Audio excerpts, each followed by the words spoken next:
여호와 샬롬이라는 말은 여호와는 평안이시다, 평강이시다 이런 뜻입니다. 인생을 살면서 고통 없이 사는 사람은 없을 것입니다.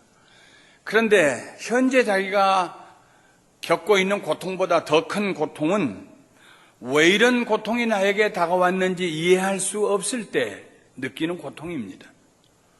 이유는 알고 고통을 당한다면 그런 대로 받아들일 수 있겠지요. 그러나 고통당하는 이유를 알 수 없기 때문에 그 고통이 갑절이나 더 크게 느껴집니다.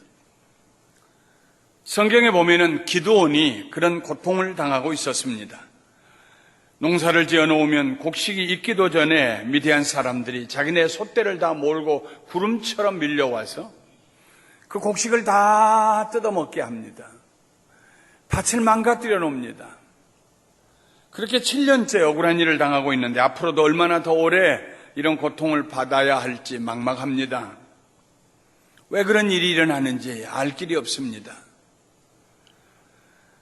그날도 기드온은 밭 귀퉁이에서 밀을 베어가지고 와서 포도즙을 짜는 조그만 틀 안에 엎드려서 미디안 사람들 몰래 타작을 하고 있었습니다.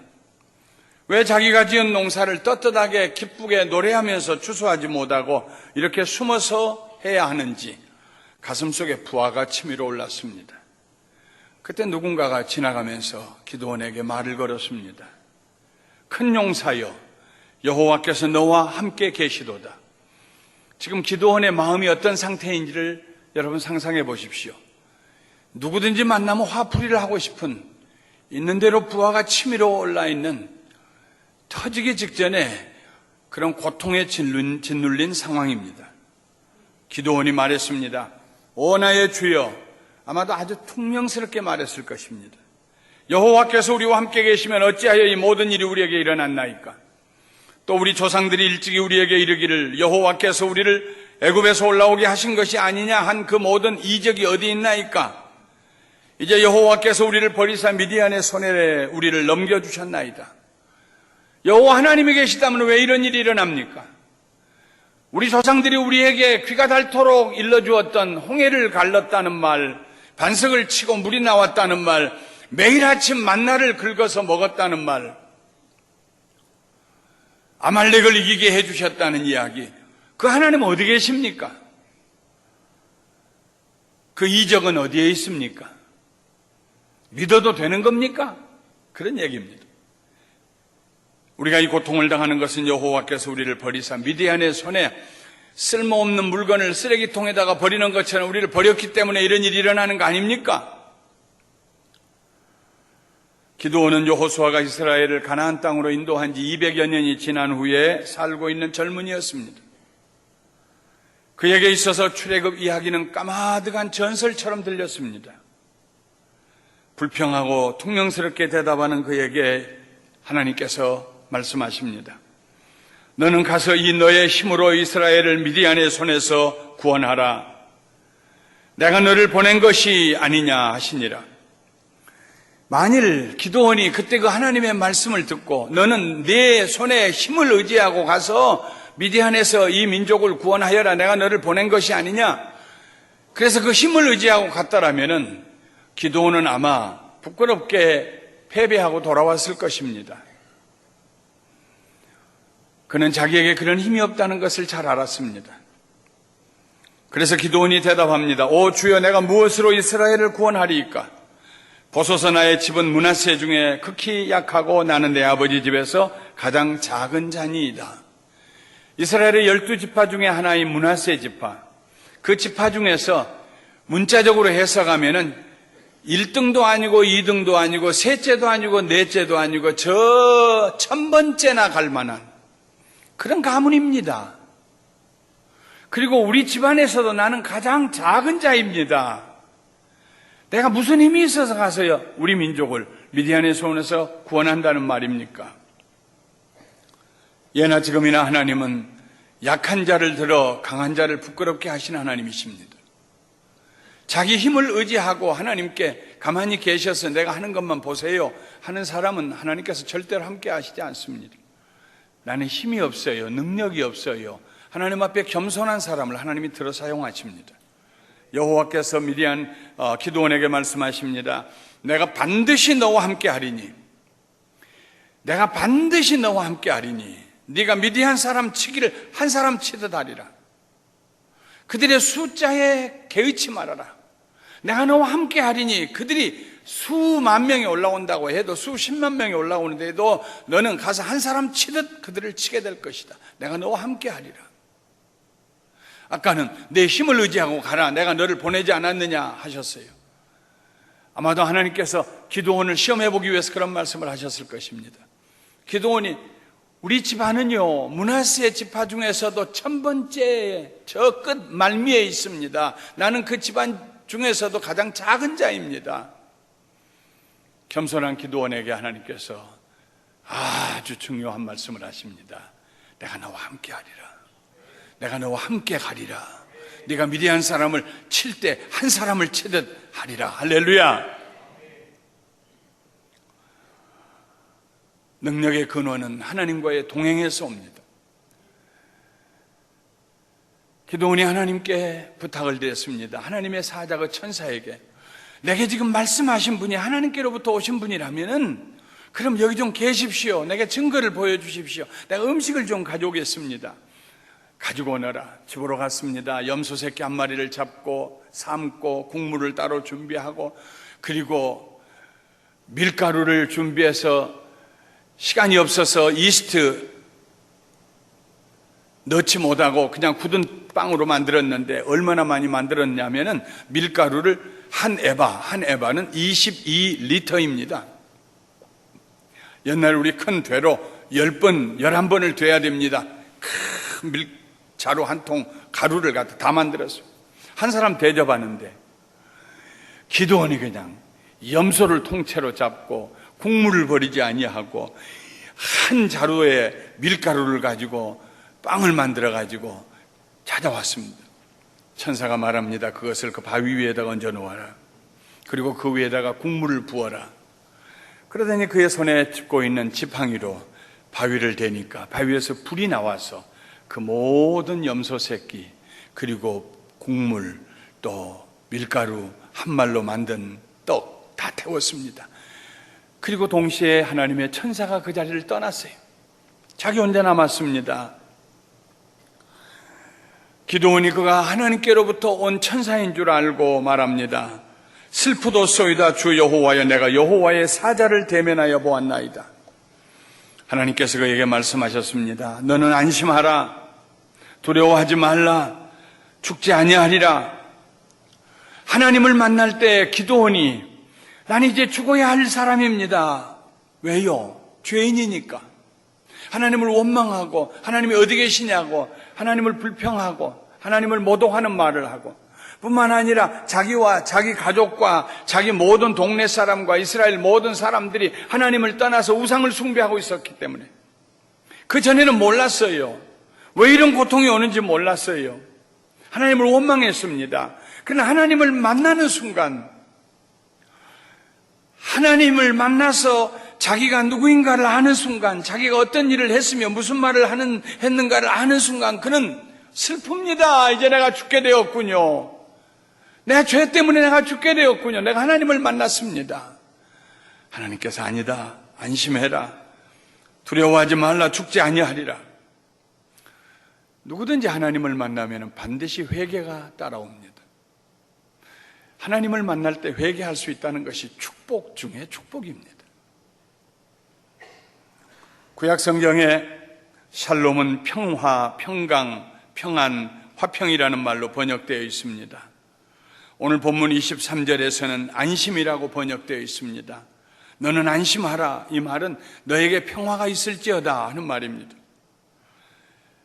구약 성경에서 평화, 평강, 안심, 평안, 화평, 이 말은 샬롬.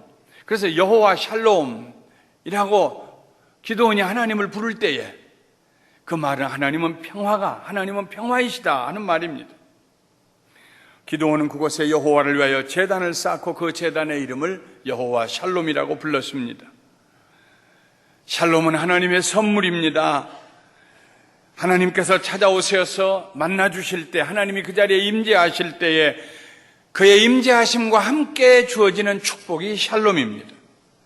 하나님께서는 아론과 그의 아들들, 곧 제사장들로 하여금 이스라엘 백성들에게 제사를 지내고 날 때마다 끝 마무리할 무렵에 손을 들어 그들을 이렇게 말하며 축복하라고 명령하셨습니다.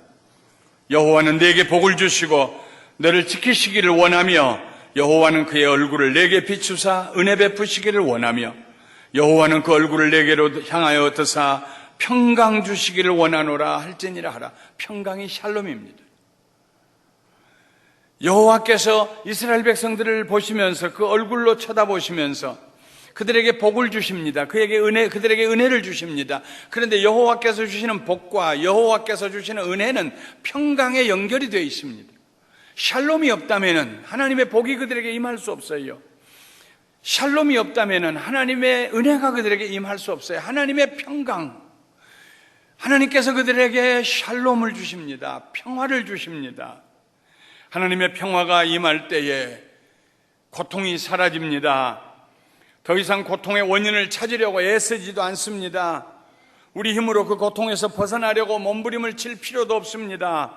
하나님께서 그의 얼굴을 우리에게 향하여 드실 때, 그리고 우리가 그의 얼굴의 영광을 보게 될 때에, 내가 하나님을 만났다 하는 감격이 우리의 마음에 밀려오기 시작할 때에 고통은 사라지고, 뿐만 아니라 고통을 보는 그 환경을 보고 해석하는 우리의 인식의 방식이 달라지고, 더 이상 그것은 우리를 죽이는 고통이 될 수가 없고, 우리를 더 하나님께 가까이 다가가게 하는 그런 재료가 되며, 그 일을 통해서 하나님의 영광이 드러나고 우리가 영적으로 더 건강하게 될 것을 믿고, 고통 중에도 환난 중에도 감사하게 될 줄 믿습니다. 기드온에게 그런 변화가 일어났습니다.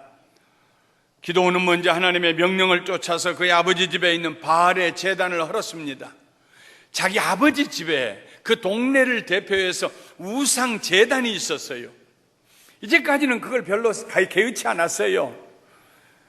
자기 아버지 집에 우상의 제단이 있음에도 불구하고 큰 솥대처럼, 장승처럼 아세라 통나무로 만든 아세라 목상이 있음에도 불구하고 그 집을 드나들면서도, 쳐다보면서도, 아버지와 따라서 그 앞에 가서 제사를 드리면서도 기도하는 하나님 앞에서 자기와 자기 가정과 자기 민족이 무슨 잘못을 범하는지를 몰랐어요. 근데 하나님을 만나는 순간 하나님께서 너희 아버지 집에 있는 그 바알의 제단을 허물어라, 통나무로 깎아서 세운 그 아세라 나무 상을 꺾어버려라, 하나님의 말씀을 들을 때에 그렇게 해야 할 이유를 깨달았습니다. 하나님의 백성인 우리가 하나님을 섬기지 아니하고 우리 집에 우상을 두었구나, 우리 아버지가 우상의 제단을 섬겼구나, 이 동네에 우상의 제단에 우리 아버지가 제사장 노릇을 하고 있었구나, 내가 그 집의 아들이었구나. 세상에 하나님의 백성이 하나님을 섬기지 아니하고 마음속에 밀려오는 회한과 후회와 뉘우침과 부끄러움과 탄식, 그는 그 밤에 10명의 종들을 데리고 가서 도끼로 그 아세라 목상을 찍어버려서 넘어뜨리고, 그리고 바알의 제단을 다 허물어버렸습니다. 그리고는 7년 된 숫소를 하나 끌고 올라가서 그 고을의 제일 높은 곳에 올라가서 하나님께 제단을 쌓고 그 숫소를 잡아서 꺾어버린 아세라 통나무로 만든 그 우상을 찍어가지고 땔감으로 사용해서 하나님 앞에 제사를 드리게 됩니다. 뒷날 아침 온 동네가 난리가 났습니다. 아침에 바알 신전에 제사를 드리러 기원을 하려고 찾아왔던 동네 사람들이 보니까 아주 쑥대밭이 됐어요. 누가 이 일을 했느냐? 누가 이렇게 파괴했느냐? 누가 아세라 목상을 꺾어버렸느냐? 누구냐? 조사해 보니까는 기드온이 그랬다는 것을 알게 됐습니다. 기드온의 아버지 요아스에게 찾아왔습니다. 요아스여, 당신의 아들 기드온을 내놓으시오. 당신의 아들 기드온이 이 제단을 이렇게 다 파괴했습니다. 그는 오늘 죽어야 합니다. 그때 기드온의 아버지가요, 참 위대한 아버지의 모습으로 탈바꿈을 합니다. 그동안에는 자기 집에다가 바알 제단을 세워놓고 자기가 제사장 노릇했던 그 기드온의 아버지가요, 일시에 바꿔집니다. 변화됩니다. 너희가 이 바알신을 위해서 대변자 노릇을 하려고 하느냐? 이 바알신을 위해서 내 아들과 싸우려고 하느냐? 바알신이 참신이라면, 살아있는 신이라면 내 아들이 가서 쑥대밭 만들 때 자기가 내 아들하고 싸워야지. 너희들이 어찌하여 우상을 대신해 싸우려고 하느냐? 하나라도 내 아들에게 손만 대봐라. 오늘 아침에 살아남아 돌아가는 사람이 없을 것이다. 아무도 두말하지 못하고 물러갔습니다. 그러자 하나님의 성령님이 기드온에게 임하였어요. 하나님의 성령님이 기드온에게 임하니까 나팔을 불었습니다. 나팔 소리를 듣고, 전쟁의 신호인 나팔 소리를 듣고 사람들이 모였습니다. 기드온으로서는 처음 싸워보는 싸움입니다. 사람들이 모여들긴 했는데 아직도 그 마음에 확신이 없었어요. 정말 하나님 나와 함께 하실까? 그래서 하나님께 조심스럽게 구합니다. 하나님, 용서하시옵소서. 하나님이 정말 나와 함께 하시다면 내게 징조를, 사인을 보여주시옵소서. 오늘 저녁에 양털을 마당에 놓을 터이니까 그 양털에만 이슬이 내리게 하시고 주변에는 내리지 않게 해주세요. 뒷날 아침 보니까 양털에만 이슬이 있고 주변에는 이슬이 없어요. 그날 저녁에 다시 한번 하나님께 기도합니다. 하나님, 한 번만 더요. 이번에는 주변에는 이슬이 많이 내리고 양털에는 이슬이 없게 한번 해주세요. 하나님이 저와 함께 하신다는 징조를 보여주세요.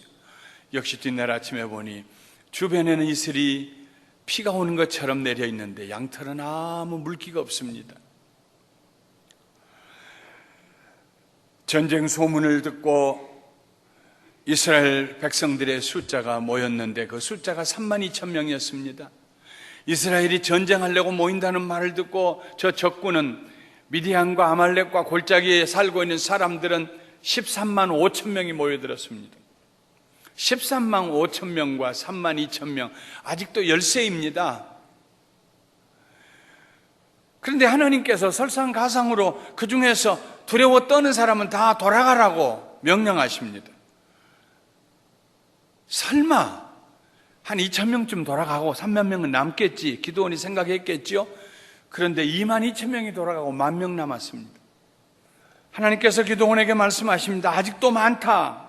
아직도 많다. 그래서 기드론 시내가에 데리고 가서 물이 흐르는 물가로 데리고 가서 거기에서 기드온으로 하여금 사람들에게 물을 마시게 하고, 물을 마시는 그 모습을 보고 따로따로 세우게 했습니다.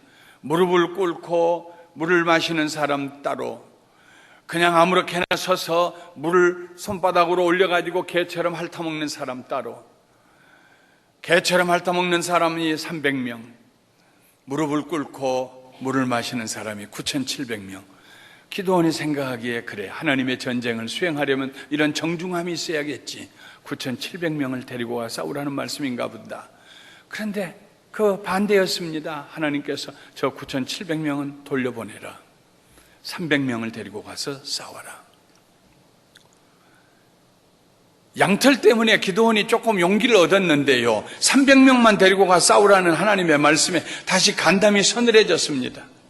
하나님께서 기드온을 이해하셨어요. 기드온아, 기드온아, 내 부하 장수 브라를 데리고 저 미디안의 진영으로 내려가 보아라. 밤 2경이었습니다. 그 당시에 밤은 12시간을 세 등분으로 나눴어요.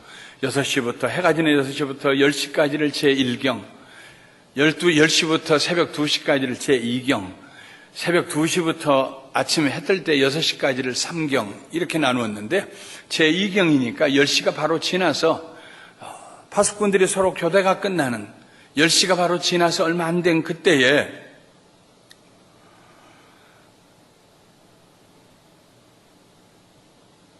기드온이 그 부하장수를 데리고 거기를 내려갑니다. 그런데 그 많은 사람들이 누워 자는데요, 메뚜기 떼 같았어요. 낙타들은요, 바다의 모래수와 같았어요. 끝도 없었어요. 13만 5천 명이니 얼마나 많이 자리를 잡고 있겠습니까? 그 사이를 지나가는데, 어느 천막옆을 지나가는데 소리가 들립니다. 여보게, 여보게, 좀 일어나 봐. 왜? 아니, 내가 꿈을 꿨는데 이상해. 아이 뭐 그냥 자. 아니야 들어봐. 내 말 좀 들어봐. 무슨 꿈을 꿨어? 보리떡 덩어리가 산에서 굴러 내려오더니 우리가 자고 있는 천막을 탁 치면서 무너뜨리고 그 천막을 타고 굴러가는 걸 보았네. 그러니까 옆에 있던 사람이 이스라엘의 기드온이라고 하는 사람이 와서 우리를 친다는 얘기야. 잠이나 자. 기드온이 그 말을 듣고 돌아왔어요. 마음에 다시 담대함이 있었어요. 그래서 그의 300명을 모으고 칼을 차게 하고 항아리를 준비하게 하고 그 항아리에 횃불을 넣어서 불을 붙여 횃불을 거기다 넣고 그 다음에는 300명으로 그 14만 5천을 포위했습니다. 불러 진치게 했습니다. 생각해 보시죠. 300명으로 무슨 포위가 되겠습니까? 제가 계산해 보니까 아무리 가까워도 한 사람과 그 다음 사람 간격이 100m는 될 것 같더라고요. 여럿이 함께 있으면 용기라도 나죠. 그런데 300명이 그 많은 사람을 둘러 포위해서 멀리 저기 두 번째 사람 보이지도 아니하고 밤에 보통 사람들 같으면요 그 전쟁에 기도원 따라 나서지도 않습니다. 그러나 이 300명은 특별한 사람들이에요. 담대하게 따라 나섰습니다.